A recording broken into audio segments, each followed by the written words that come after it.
People say you can't change your career at 30, that's when you're meant to be settling down. You can't change your career at 35, you should have had it figured out by then. Oh my God, you're not married at 38? What the hell are you doing with your life? Who comes up with this stuff? I have no idea. But this stuff plagues so many people that I speak to. So many people open up to me and say, Jay, I just don't know how to change. Is it possible? What do you think this guy was before he became who he is? He used to be a PE teacher, right? Sports teacher at a high school. How about her? She was a telemarketer for 2 weeks. How about her? She applied to be a funeral director. It's incredible. What happens in society is that we're clouded by the noise of family expectations, the noise of our parents, the noise of our brothers and sisters' expectations. I grew up in a family where you could either be a doctor, a lawyer, or a failure, right? Those were my 3 options. Anything else would just count me as a failure. I would have failed. So basically I failed, right? I'm standing up here in front of you all as a failure. I lived as a monk for 3 years. I committed career suicide. I turned down 2 amazing corporate job offers when I graduated from business school. I shaved my hair, I wore robes, and lived out of a gym locker for 3 years. And I did that because I thought I was going to do something meaningful, help impact the world. And it was one of the best experiences of my life. But more than becoming a monk, what that trained me to do was drop out with the rules. People told me, if you come back in 3 years, you'll never get a job. They told me, if you become a monk, people are going to think you're weird forever. No girl's ever going to talk to you. People told me, they were like, well, when you come back to real life, like, will you even be able to talk English? Like, people were just really weirded out. I'm just like, okay, I think monks speak English. And there was so much different noise that I was hearing when I made that decision. And the funny thing is, from having not been a monk for 4 years now, I'm in one of the most incredible periods of my life that I could ever have asked for. And so much of that is based on the fact that I decided to do something different.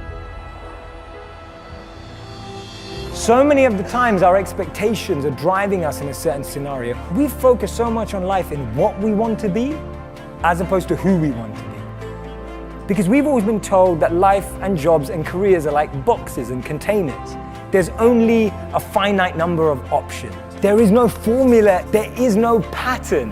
If you know what you're passionate about, if you know what you're good at, and you invest in that. People say follow your passions, I say forget that, invest in your passions.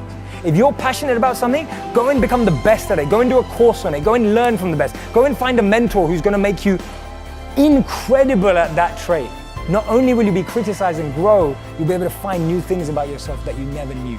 Don't trade who you are for who you think the world needs, because the world needs you to be you, and I mean that.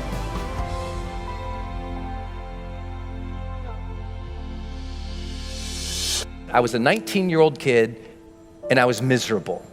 I was in love with my high school sweetheart. We were that couple that was really annoying. So we went to school together. We signed up for classes together. We shared a U-Haul on the way to school together. We lived in the same dorm together. We walked to class. We walked to breakfast in the morning and walked to class together. I mean, we were just joined at the hip, and we were completely crazy infatuated in love. And then halfway through the first year of college, she discovered beer and other boys on the same night, and she cheated. I completely fell apart. I stopped going to class. I barely ate anything, certainly nothing healthy. I stopped studying. I just stopped caring about the world. Literally couldn't get out of bed. And I never thought about it until years later. Reading changed my life, because I was still reading. It was one thing that's brought me through everything. And I happened to pick up the school newspaper, and I opened it up, and there was this full-page ad. It was this perfect white sandy beach, turquoise water, big green palm tree. And across the top of the ad, it said, "Escape." Students needed for summertime jobs in the Dominican Republic. So I escaped. I went down there, and one night, my friend Kevin and I, we hopped into a car after dropping off a client. So we're going down this road, 85 miles an hour in this car, and the windows were open and that air was coming in. That amazing humid, if you've been in the Caribbean, that just gorgeous, amazing humid air is coming in. And then we came upon a corner. We take that corner 85 miles an hour, and that corner became the turning point that put my feet on this stage for you today. Kevin grabs the wheel, he goes, "Hold on!" And I brace. And the car starts sliding sideways. And that weird slow motion thing happens. Kevin's gripping the wheel, trying to make the corner, and all of a sudden, smack. When I came to, I looked over, and Kevin is screaming at the top of his lungs, "Get out of the car, Brendan, get out of the car!" And I look over, and a whole big chunk of his head is open. So I pull myself out of the windshield of this car, and he's screaming over here, and I stand up eventually on the hood of the car, and I look, and I notice all this blood on me, and I remember just looking down, and that slow motion thing's happening. I just thought, did I even matter? And I start seeing all these images of my life when I'm surrounded by people that I care for. There's a cake in front of me. Here's my friends singing. My mom leading them in that goofy song. There's my sister, just swinging and smiling right next to me. And it makes you wonder, did I love? Did I love openly and honestly and completely? Or did I hold back because that one time I got hurt? And just as I was about to pass out, I noticed a glint, like a sparkle, something shiny, a reflection in the blood going off the hood of the car, and it made me look up. And there was this bright, big, beautiful moon that night. And I just immediately felt this connection, like I knew I was gonna be okay. And I felt like the big guy upstairs reached down to me and handed me life's golden ticket. He reached down and said, "Here you go, kid. You're still alive. You can still love and matter. But now you know the clock is ticking." Mortality, motivation. I got it as a 19-year-old kid. People say, "Why are you so successful?" I'm like, I got mortality motivation when I was 19. That's a blessing. Most people don't get that till they're 60. Don't worry, Kevin and I, we both survived. See, I'm still here. It's okay. I made it. But the one thing that I took away from that entire thing was that moment and those questions, because I remembered them and I thought about them as I was healing. I was like, what was that about? Why did I feel so unhappy with that moment? Because I thought, in the last moments of life, there must be this transcendence, and I was not happy. And I realized it was because of how I'd been living my life, and I wasn't living to my questions. I knew I got those questions. Did I live? Did I love? Did I matter? And soon as I got that those were the questions I'm gonna evaluate myself with at the end of the life, it gave me the power of what my late mentor, Wayne Dyer, taught, the power of intention. That breath you just took, feel it. What a blessing that is you got that life. What a blessing is you got that breath. That means you still got something inside. You gotta work for it. You gotta contribute for it. You gotta give for it. You gotta lead for it. You gotta love for it, because you still have something not just in you, you're still here for a reason. And now you just gotta earn that blessing. My parents' biggest frustration was that I was epically lazy, and if they handed out gold medals for being lazy, I would have won, I assure you, hands down. Because even though I was a slightly chubby kid growing up in a morbidly obese family in Tacoma, Washington, I always knew two things about myself. One day I was gonna be rich, and I was gonna have six-pack abs. Like, those are the two things, is that kid that was, jiggling his belly thinking, one day I'm not gonna have to suck in my gut. When I left for college, my own mother, who had always been my biggest cheerleader, quietly assumed I was going to fail. But these two guys that were successful entrepreneurs and bodybuilders happened to walk into a class when I was a teacher.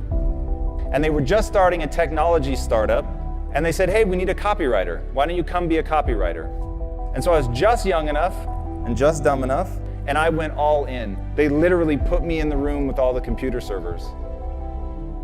But starting from there, I knew I could wow people because I was willing to grind it out.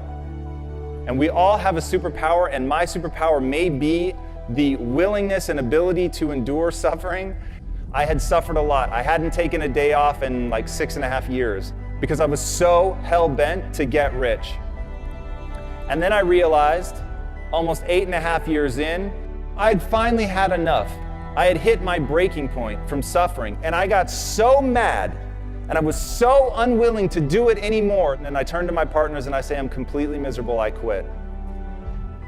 I realized the reason I was living the cliche of money can't buy happiness, along the way, had become so myopically focused on this promise I had made to myself as a kid that I never stopped to ask, why do I want to get rich? The questions you ask yourself will determine the course of your life.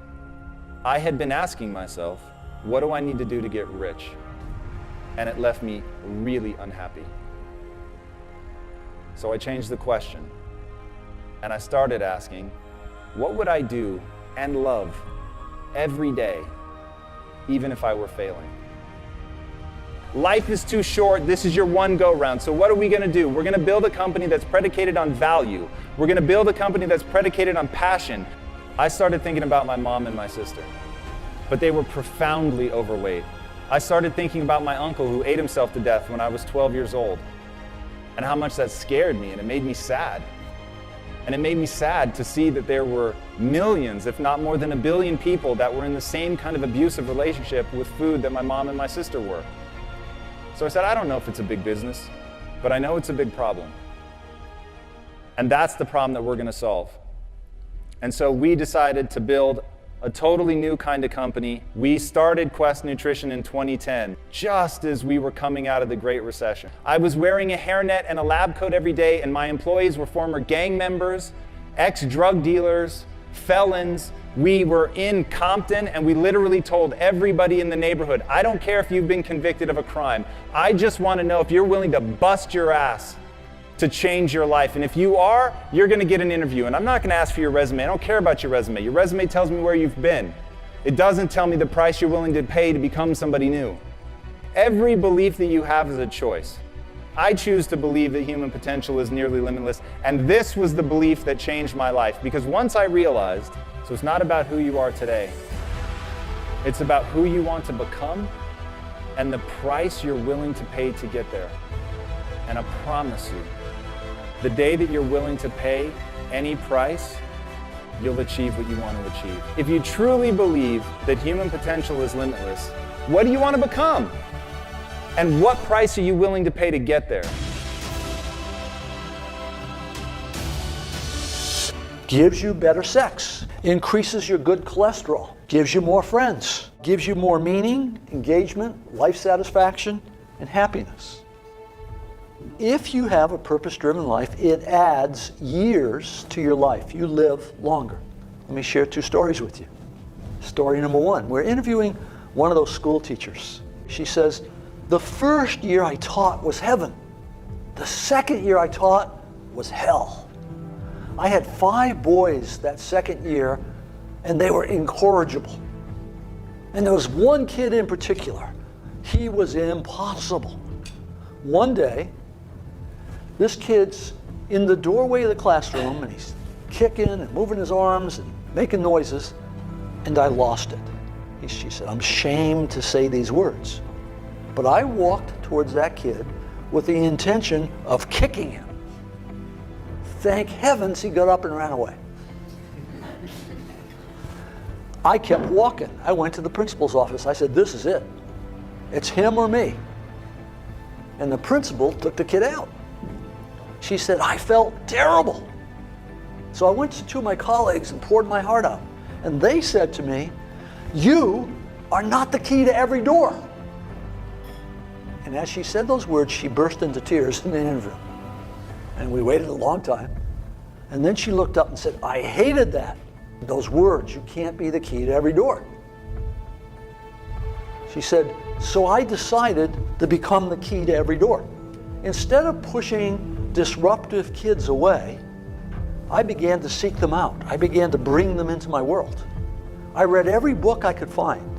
I kept notes. I ran experiments. I kept notes on the experiments. And then she kind of pulled herself up and said, today, I am the key to every door. When there's a disruptive, troubled kid in the school, they say, give her to Miss So-and-so. She seems to know what to do with them. That's a profoundly important story. It's a story of transformative learning. When I have a higher purpose, I find the energy and the courage to go outside my comfort zone. Now, the second story is a lot closer to home. I once had a daughter. She was single. She was living in Washington, D.C. She had reached that point in life where she said, there's not a good man left on the earth. And then she found one, and she got really excited. Relationship grew. And then one day our phone rang. She's talking to her mother, and I know what's going on. This guy just dumped her. This daughter is the firstborn child. Many firstborn children share a common characteristic. If they're miserable, they want you to be miserable too. Okay? And she said, I'm coming home this weekend. I thought, oh, no.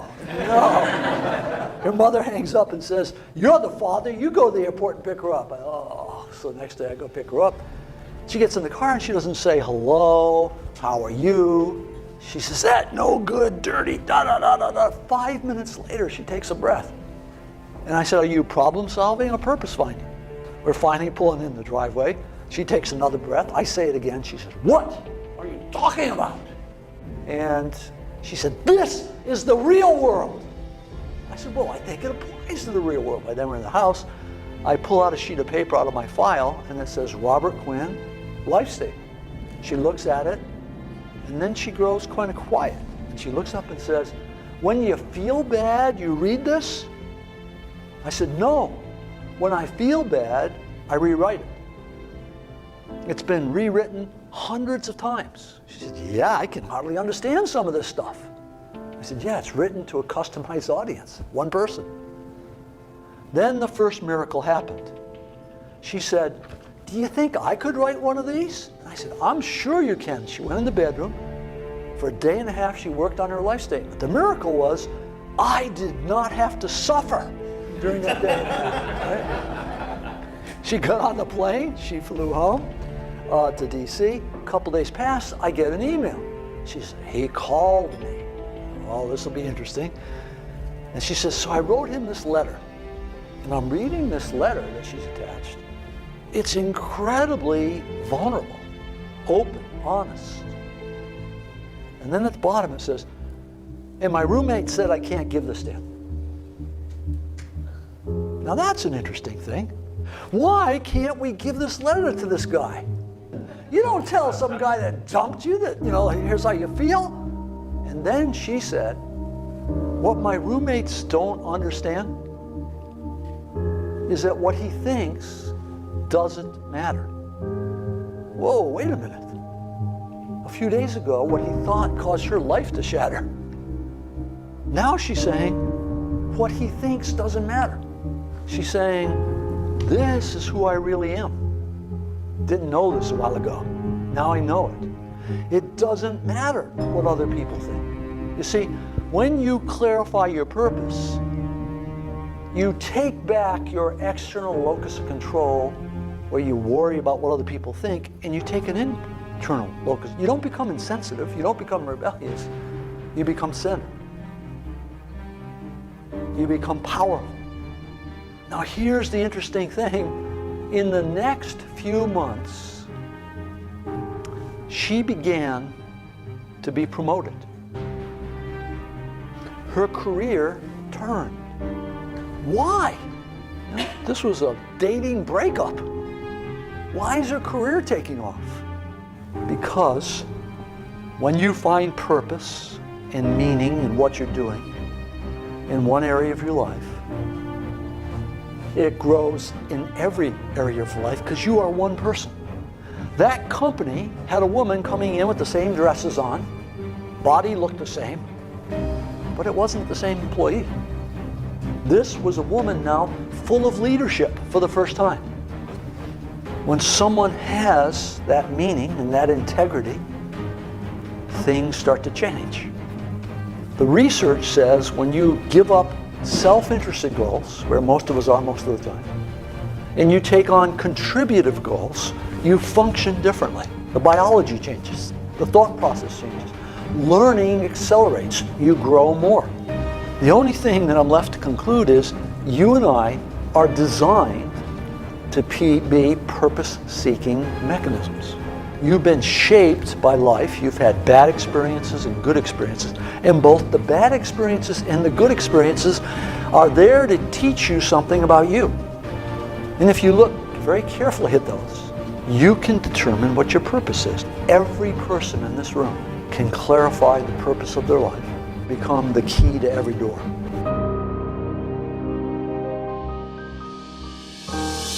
Mike screamed, "Grenade out!" and jumped on it, and boom! 2 snipers were providing overwatch for the other platoon that were trying to maneuver. And unbeknownst to Mike and those guys, an insurgent had seen where they were firing, had snuck up next to the side of that building, pulled out a hand grenade, pulled it, and threw it up, and that thing came right up, boom, and hit Mike on the chest. Petty Officer Mike Mansour took the entirety of that blast in his face and his chest. He lasted for another 35 minutes before he passed away on the medevac bird out. The kicker to this story is there was a stairwell right next to him. And all he had to do was jump down that stairwell to save his own life, but he didn't. He turned and jumped on the grenade, sacrificing himself so his 2 brothers could both go home and hug their wives, kiss their children, and fight another day. I want you to think to yourself, what would you do?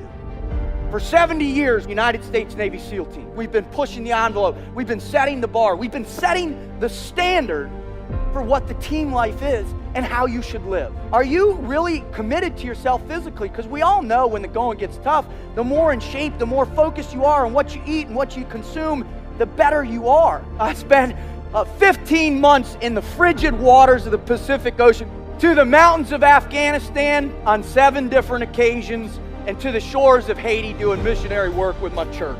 And what I've learned in this incredible journey are a few undeniable truths about what enables us to succeed. Now, truth number 1 is you got fear in your heart always, and you can't defeat it. Everybody's like, well, that's a bummer. The problem is, ladies and gentlemen, is you're wired for fear, right? It's part of our lives. We have it in what we do for a living, right? You talk about fear in your lives and your personal lives with your family. Folks, we've got fear, period. So what you have to learn to do is embrace it. Truth 1.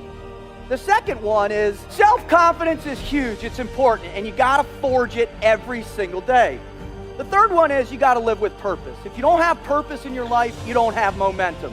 You don't have anything driving you forward, anything pulling you out of bed every single day.